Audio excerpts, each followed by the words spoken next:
بڑی شاندار ایک آیت آ رہی ہے اسپیسیفکلی نبی علیہ السلام اور ان کے جانثار ساتھیوں اور اہل ایمان کے لیے،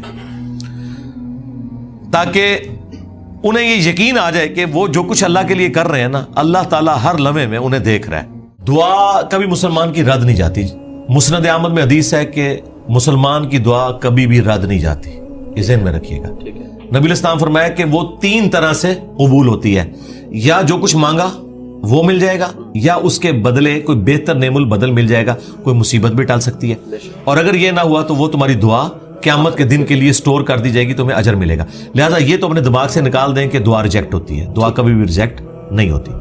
تو نبی علیہ السلام نے کہا یہ پڑھ، اس نے پڑھنا شروع کیا۔ صحابہ کرام کہتے ہیں کچھ دنوں بعد وہ ایسے ہو گیا جیسے مردہ زندہ ہو جاتا ہے، بالکل ٹھیک ہو گیا۔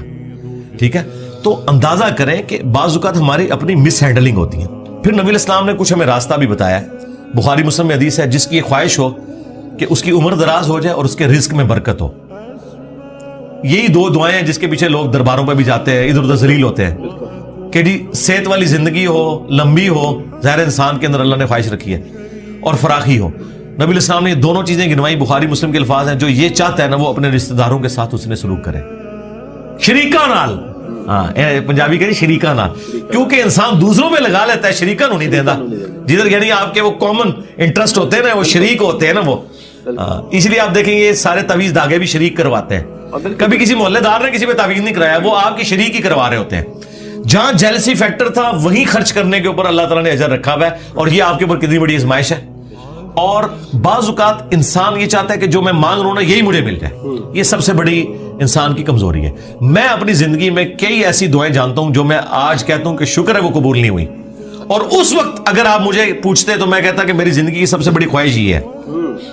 میں نے غلاف کعبہ 2002 میں پکڑ کے دعا کی تھی کہ اے اللہ مجھے بریلوی مارنا، بجائے یہ کہنے کہ مسلمان مارنا، میں ایک فرقے کے لیے دعا کر رہا تھا۔ شکر ہے یا اللہ قبول نہیں کی تھی، تیری مہربانی۔ آندہ بھی کوئی دعا قبول نہ آئے تھے، اسی میں بہتری ہے جو قرآن میں ہے نا، کہ جس چیز سے تم کراہت محسوس کر رہے ہوتے ہو عین ممکن ہے اس میں تمہارے لیے خیر چھپی بھی ہو۔ دوسری بات، دعا کرنا آپشنل نہیں ہے، یہ مسلمان پہ فرض ہے۔ جو مسلمان دعا نہیں کرتا وہ اللہ کا نافرمان ہے، اللہ تعالیٰ کا باغی ہے، اللہ تعالیٰ اس سے ناراض ہوتا ہے۔ ادعونی استجب لکم ان الذین یستکبرون عن عبادتی، سورہ المؤمن کی آیت نمبر 60 ہے۔ اے میرے بندو مجھ سے مانگو، جو لوگ مجھ سے دعا کرنے میں تکبر کرتے ہیں میں انہیں ذلیل و خوار کر کے جہنم میں داخل کروں گا۔ دنیا کے بادشاہ تو مانگنے پر ناراض ہوتے ہیں، اور ہم اس بادشاہ کی عبادت کرتے ہیں کہ جس سے نہ مانگا جائے تو وہ ناراض ہوتا ہے۔ یہ ضروری ہے۔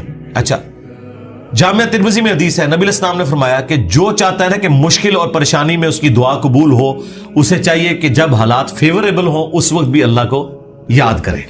ہاں، دعا سے اپنے آپ کو بے نیاز نہیں کرنا۔ ٹھیک ہے، پھر دیکھیں سورہ البقرہ کی 186 آیت مشہور، وَإِذَا سَأَلَكَ عِبَادِي عَنِّي فَإِنِّي قَرِيبٌ أُجِيبُ الدَّعْوَةَ الدَّاعِ إِذَا دَعَانِ۔ ہاں، اے نبی صلی اللہ علیہ وآلہ وسلم، جب میرے بندے آپ سے میرے بارے میں پوچھیں تو آپ فرمائیں میں تمہارے بالکل قریب ہوں، ہر پکارنے والے کی پکار کو سنتا ہوں، لیکن فَلْيَسْتَجِيبُوا لِي، ان کو بھی تو چاہیے کہ میرا حکم مانے، وَلْيُؤْمِنُوا بِي، اور مجھ پر ایمان لائیں، لَعَلَّهُمْ يَرْشُدُونَ، تاکہ یہ کامیاب ہو سکیں۔ تو یہ ون وے ٹریفک نہیں میرے بھائی، یہ دونوں طرف سے ہے۔ اس طرح نہیں ہوگا کہ آپ نافرمانیوں کی زندگی گزاریں اور پھر آپ باغیوں والی زندگی گزاریں اور پھر دوستیاں بھی نمانے کی کوشش کریں۔ پھر دعا کا ایک پروٹوکول ہے۔ جامعہ ترمذی میں حدیث ہے، نبی علیہ السلام بیٹھے تھے، سیدنا ابوبکر سیدنا عمر بیٹھے تھے، ایک شخص آیا، اس نے نماز پڑھی اور ڈائریکٹ اللہ سے مانگنا شروع کر دیا۔ نبی علیہ السلام نے فرمایا سائل نے جلدی کی۔ پھر ایک اور شخص آیا، اس نے نماز پڑھی، اللہ کی حمد کی، پھر دروشی پڑھا، تو آپ نے فرمایا سل تعطا، سل تعطا، مانگ تجھے دیا جائے گا، مانگ تجھے دیا جائے گا۔ اور دوسرے بندے کو آپ نے بلا کے کہا کہ جب دعا کرو پہلے اللہ کی حمد کرو، پھر دروشی پڑھو، پھر اللہ سے مانگو۔ اور نماز میں دیکھیں پہلے ہم اللہ کی حمد کرتے ہیں، التحیات للہ والصلوات والطیبات، پھر سلام عرض کرتے ہیں، اس کے بعد دروشی پڑھتے ہیں، اور اینڈ پہ دعا۔ یہ پروٹوکول ہے دعا کا، یہ طریقہ ہے دعا کرنے کا۔ آپ نے دعا اس طریقے سے اللہ کے حضور پیش کرنی ہے تو دعائیں اللہ تعالیٰ قبول فرمانے والا ہے۔ بعض اوقات انسان کسی چیز میں کراہت محسوس کر رہا ہے، اس میں خیر چھپی ہوئی ہے، اور جس چیز کو محبت کی نظر سے دیکھ رہا ہے اس میں اس کے لیے شر چھپا ہوا ہے۔ اس کو ڈاکٹر ذاکر نائک نے بڑی مثال پیاری دی تھی کہ آپ کا امریکہ میں کوئی بزنس ہو اور آپ نے فلائٹ سے پہنچنا ہو, میٹنگ ہو آپ کی, اور وہ میٹنگ آپ اٹینڈ کریں تو آپ کو کروڑوں کا بزنس ملنے والا ہے, اور اگر رہ جائے تو آپ کا اتنا نقصان ہو جائے گا سارے بزنس مین کے لیے. آپ جیسے ہی ٹریفک کے لیٹ ہونے کی وجہ سے ایئرپورٹ پہنچے اور آپ کو پتا چلے کہ وہ جہاز اڑ گیا ہے جس میں آپ نے جانا تھا, تو آپ کہیں گے میری زندگی کی سب سے بری خبر تھی جو میں نے سنی. اور اسی گاڑی میں واپس آتے ہوئے آپ کو خبر ملے کہ وہ جہاز کریش کر گیا, تو آپ کہیں گے وہ میری زندگی کی سب سے بہترین خبر تھی جو میں نے اس وقت سنی تھی, شکر ہے میں نہیں بیٹھا اس میں. ایک ہی خبر تھوڑی دیر پہلے زندگی کی بدترین خبر تھی اور اگلے لمحے وہ سب سے اچھی.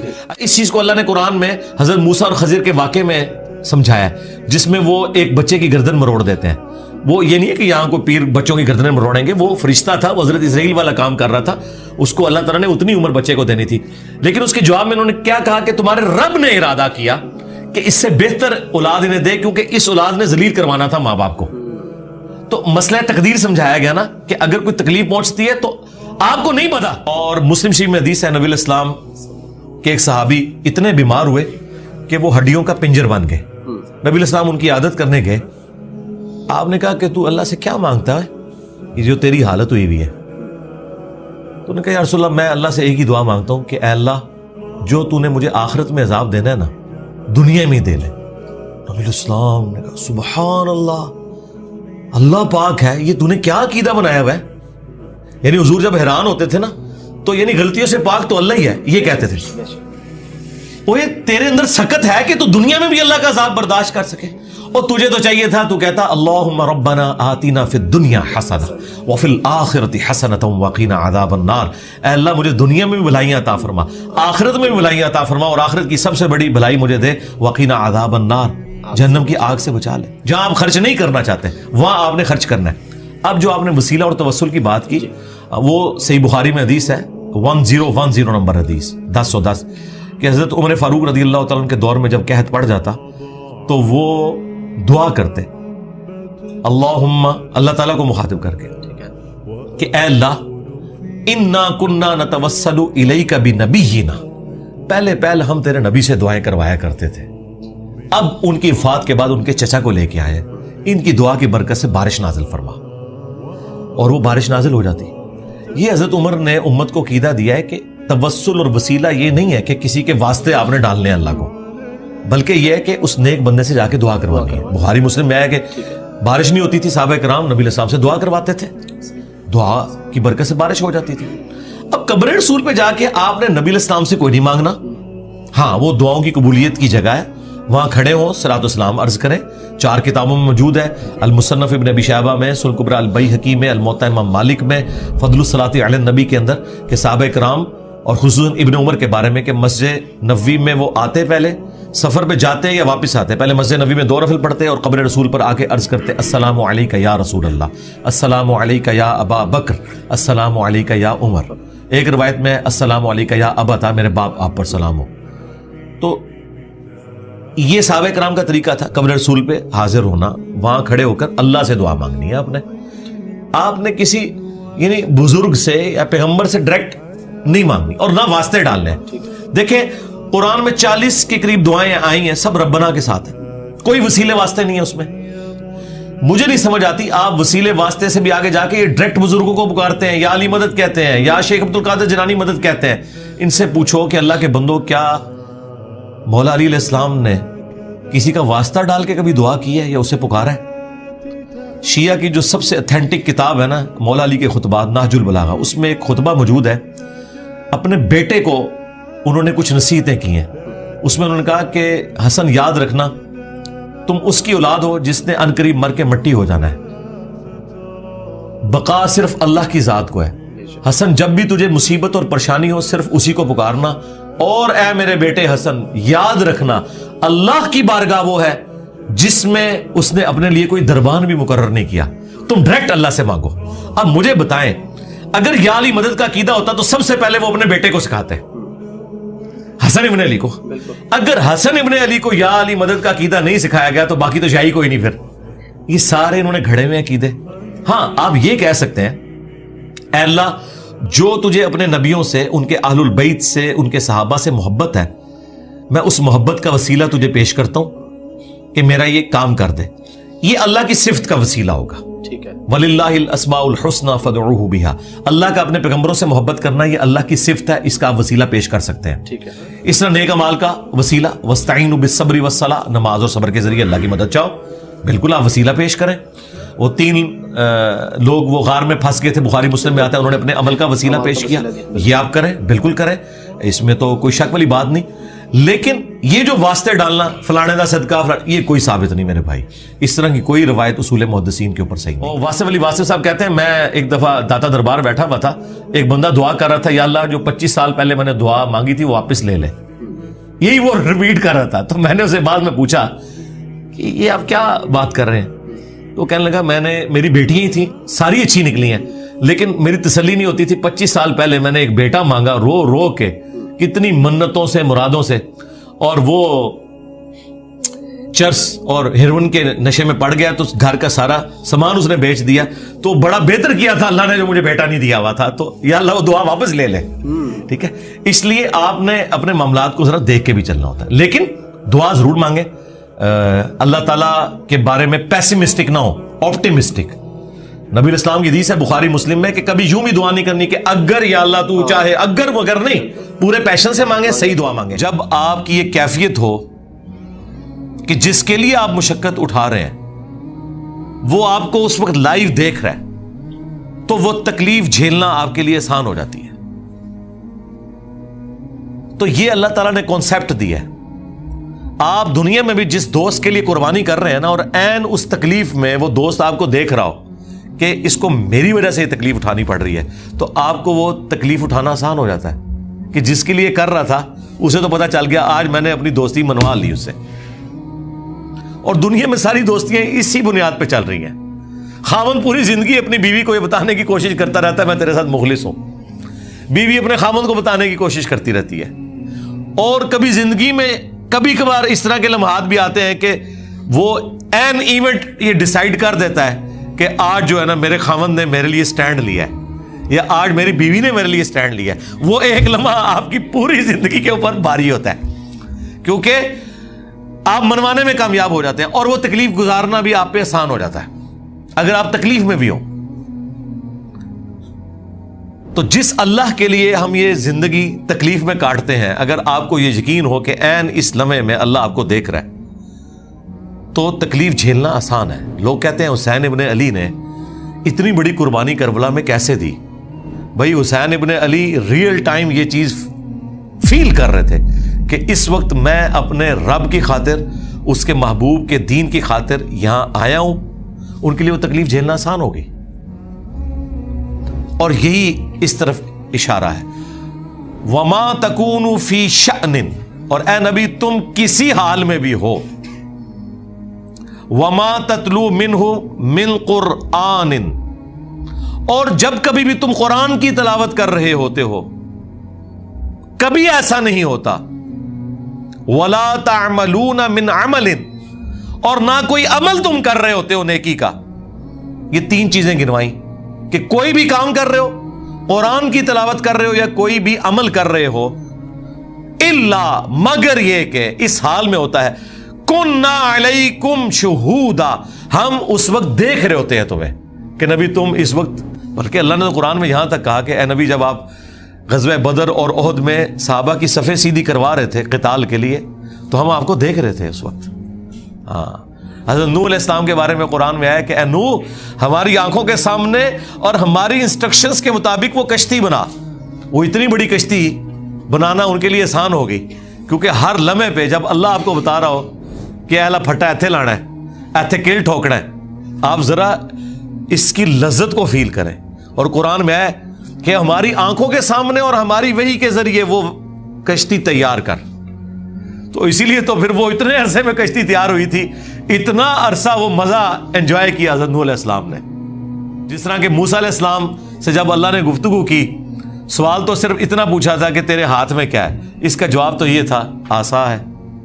لیکن انہوں نے اس پہ اکتفا نہیں کیا، کہا یہ میرے ہاتھ میں عصا ہے، اس کے ذریعے میں اپنی بھیڑ بکریوں کے لیے پتے بھی جھاڑتا ہوں. کس کو بتا رہے تھے؟ اللہ کو. اللہ کو تو پتا ہے. یہ بات کرنے کی لذت لینا ہوتا ہے. تو اللہ تعالیٰ فرما رہا ہے کہ جب کبھی بھی تم کسی حالت میں ہوتے ہو، قرآن کی تلاوت کر رہے ہو یا کوئی بھی نیکی کا عمل، اس حال میں کہ اللہ اس وقت تمہیں دیکھ رہا ہوتا ہے. اذ تفیضون فیہ، جب تم اس کام میں مشغول ہوتے ہو. اس کانٹیکسٹ میں وہ بخاری مسلم حدیث ہے کہ اللہ تعالیٰ سب سے زیادہ متوجہ ہو کر وقت کے پیغمبر کو سنتا ہے جب وہ قرآن کی تلاوت کر رہا ہوتا ہے. تو نبی اسلام اس لیے بڑے شوق سے قرآن کرتے تھے، اس کی تلاوت کیا کرتے تھے. اس لیے تو اتنا لمبا قیام بھی ہوتا تھا، نمازوں کا بھی اور نوافل کا بھی.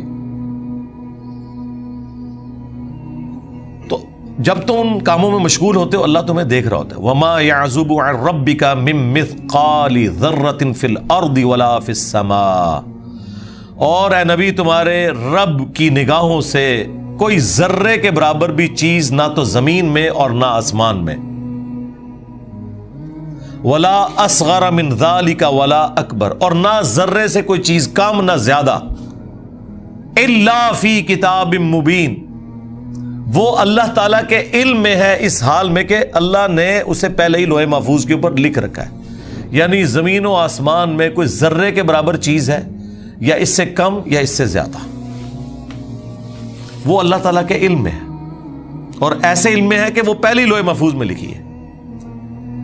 تو اللہ تبارک و تعالیٰ اپنے ہر بندے کے ہر عمل سے واقف ہے. اس کی وجہ سے ایک تو گناہوں سے بچنا بھی آسان ہو جاتا ہے، دوسرا نیکیوں پہ استقامت بھی مل جاتی ہے. انسان کو صبر کرنا آسان ہو جاتا ہے. تکلیف تو بہرحال اس نے آپ کو دینی ہے، چاہے وہ فجر کے وقت بستر چھوڑنے کی تکلیف ہو، سردیوں میں غسل جنابت کی تکلیف ہو، گرمیوں میں روزہ رکھنے کی تکلیف ہو، اور پوری زندگی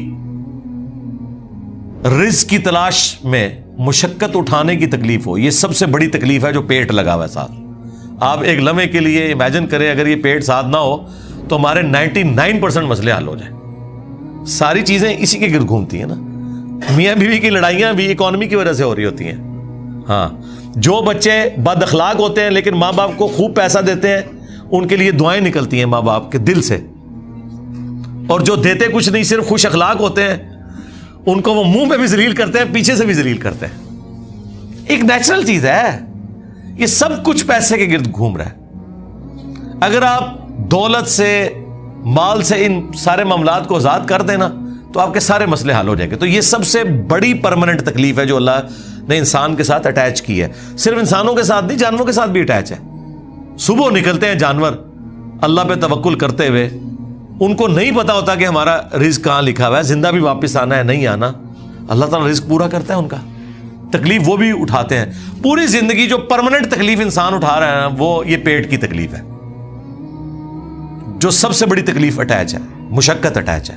لیکن ظاہر ہے کہ یہ ایک سینسٹیو چیز ہے، اسی لیے پھر رزق حلال کے اوپر اتنی ایمفسائز کیا گیا اور رزق حرام کی اتنی مذمت کی گئی کہ انسان حیران رہ جاتا ہے کہ نیکیوں پہ اتنا نہیں ابھارا گیا جتنا ان چیزوں کے اوپر زور دیا گیا، حقوق اللہ کے بعد حقوق العباد والے معاملات کے اندر.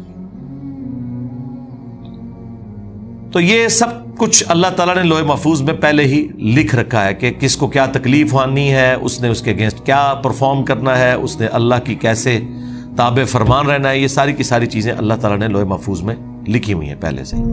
قرآن حکیم میں اللہ تعالیٰ کے اسماء کا سب سے بڑا گلدستہ کہاں پہ ہے؟ سورۃ الحشر کی آخری 3 آیات. واللہ الذی لا الہ الا ہو عالم الغیب والشہادۃ هو الرحمن الرحیم. واللہ الذی لا الہ الا ہو الملک القدوس السلام المؤمن المہیمن العزیز الجبار المتکبر سبحان اللہ عما یشرکون. هو اللہ الخالق البارئ المصور له الاسماء الحسنى. وہاں پہ بھی ہے له الاسماء الحسنى. یسبح له ما فی السماوات والارض وهو العزیز الحکیم. اور یہ تو بڑا تگڑا نام ہے اللہ کا، العزیز الحکیم. یہ عزیز کو بیلنس کیا ہوا ہے حکیم نے. العزیز غالب، سب پہ چھایا ہوا. حکیم ہے، حکمت کے ساتھ چلتا ہے، ورنہ جب چاہے کسی میں روڑ دے تم لوگ. ہاں العزیز برداشت کرتا ہے اس کی حکمت. اور سر ہمارے لیے خوشخبری ہے, بخاری مسلم میں حدیث ہے, اللہ تعالیٰ نے مخلوقات کی پیدائش سے پہلے اپنے پاس عرش پہ ایک عبارت لکھ لی تھی, میری رحمت میرے غضب پہ سبقت لے جائے گی. وہاں اللہ نے بیلنس نہیں, رحمت ٹھیک ہے, وہ یہ ہمارے پاس بہت بڑا ایسٹ ہے. سر یہ عدل اور رحمت برابر بھی ہوتے ہیں نا تو ہمارے لیے مصیبت کھڑی ہوتی. وہ جو شعر ہے نا, عدل کرے تا تھر کمڑ اچیاں شانہ والے, فضل کرے تے بخشے جاون میں ورگے منہ کالے. تو اللہ سے عدل نہیں, اس کا فضل مانگنا چاہیے. اور چونکہ اس کی رحمت اس کے غضب کے اوپر بھاری ہے, یہ ہمارے پاس بہت بڑا ایسٹ ہے, بہت بڑا ایسٹ ہے. تو اللہ تعالیٰ کے اسماء کے ذریعے اس کے ساتھ دعا کرنی چاہیے. جامعہ ترمذی میں حدیث ہے, نبی علیہ السلام فرمایا کہ آپ نے ایک شخص کو سنا, ترمذی میں ابو داؤد میں, وہ دعا مانگتے ہوئے نا سٹارٹ میں کہہ رہا تھا اللہم انی اسألک بانک انت اللہ لا الہ الا انت الاحد الصمد الذی لم یلد ولم یولد ولم یکن لہ کفوا احد. آپ نے فرمایا اس نے اللہ کو ان اسماء کے ساتھ پکارا ہے کہ اللہ تعالیٰ معروف نہیں کبھی لوٹاتا. پھر جامعہ ترمذی میں ہے کہ نبی علیہ السلام فرمایا کہ اللہ کے اسماء اعظم ان دو قرآنی آیات میں ہیں, سورہ بقرہ اور آل عمران کی, وَإِلَٰهُكُمْ إِلَٰهٌ وَاحِدٌ لَا إِلَٰهَ إِلَّا هُوَ الرَّحْمَٰنُ الرَّحِيمُ الف لام میم اللہ لا الہ الا هو الحی القیوم. الحی القیوم اسماء اعظم ہے, آیت الکرسی میں بھی آتے ہیں. اسماء اعظم تو ترمذی میں ہے کہ نبی علیہ السلام نے فرمایا جو شخص یونس کی دعا سے اللہ کی طرف متوجہ ہوا کبھی محروم نہیں لوٹے گا. لا الہ الا انت سبحانک انی کنت من الظالمین. سر کیا بات ہے, کیا بات ہے. یہ سید الاستغفار ہے. دنیا میں اپنی کمزوری اپنے رب کے سامنے مانگنے کے لیے بیسٹ الفاظ, آسان ترین مختصر ترین یہی ہے, لا الہ الا انت, اے اللہ تیرے سوا کوئی معبود نہیں, سبحانک تو پاک ہے, تو غلطی نہیں کرے گا, انی کنت من الظالمین میں تو غلطی کروں گا, میں تو انسان ہوں نا, تو بس معاف کر دے. سر یہ چیز ایسی ٹریگر کی ہے اللہ کو کہ ایک شخص نے جس پہ اللہ کا غصہ ایسا ہے کہ سورہ الصافات میں آیا کہ اگر یونس مچھلی کے پیٹ میں ہمیں ان الفاظ کے ساتھ نہ پکارتا تو اس دن نکلتا جس دن مردے اپنی قبروں سے نکلیں گے. اتنے غصے والے معاملے میں بھی وہ غصہ ایسا ٹھنڈا ہوا. وہ کون سی دعا تھی؟ یہی تھی. اور دعا کیسی ٹریگر کیا, اللہ میں انسان ہوں تو غلطی تو کروں گا, تو غلطی نہیں کرتا تو معاف کر دے پھر مجھے, سوری. کیا بیسٹ دعا ہے. اور پھر ترمذی میں الفاظ ہیں جو شخص یہ دعا, اور قرآن میں بھی ہے کذالک ننجی المؤمنین, اللہ ہر مومن کو نجات دے گا جو اس دعا کے ساتھ اللہ کی طرف متوجہ. لیکن سر خالی دعاواں نہیں, آیت کریمہ دے ختم نہیں 1.25 لاکھ دفعہ نا, واقعی اندر سے پھر آئے لا الہ الا انت, واقعی اس کو پھر الہ مانیں, اپنی کمزوری کا اظہار کریں اور اندر سے بھی بدلنے کی نیت کریں. مجھے ڈاکٹر سار صاحب کی بات اکثر یاد آتی ہے, وہ کہتے ہیں کہ ہم لوگ کئی بار دعا کر رہے ہوتے ہیں نا کہ اللہ میں نیک بنا دے, اندر سے ڈر رہے ہوتے ہیں کہیں بنا ہی نہ دے, کیونکہ بنا دیا تو میں معاشرے کا سامنا کیسے کروں گا, لوگ کہیں گے اس کو کیا ہو گیا ہے, یہ تو فنیٹک ہو گیا ہے. تو کہتے ہیں جب تک یہ وسوسہ دل میں, پھر نیک نہیں کسی نے بننا. جو اندر چاہتا ہے نا کہ میں نیک بنا, ٹڈوں وہی بنے گا, ورنہ کبھی کوئی تبدیلی نہیں آئے گی.